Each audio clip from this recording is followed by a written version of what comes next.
Hindi pa rin po makumpirma ng mga otoridad kung martilyo gang nga ang sumalakay sa SM Mega Mall nung nakarang Sabado. Hindi kasi nag-match ang CCTV printout sa mga mukha ng sospek sa Mega Mall sa file ng Manila Police District.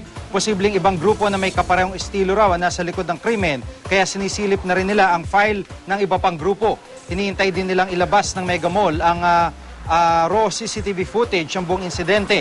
Samantala, wala raw baril ang mga security guard ng SM Mega Mall nang mangyari ang nakawan ayon sa PNP Supervisory Office for Security and Investigation Agencies o SOSIA. Kaya bilin nila sa mga security manager ng mga mall sa pulong kanina sa Camp Crame, siguraduhin laging armado ang kanilang mga gwardya kapag on duty. Maaari rin daw na ipatrain muli ang mga security guard ng mall.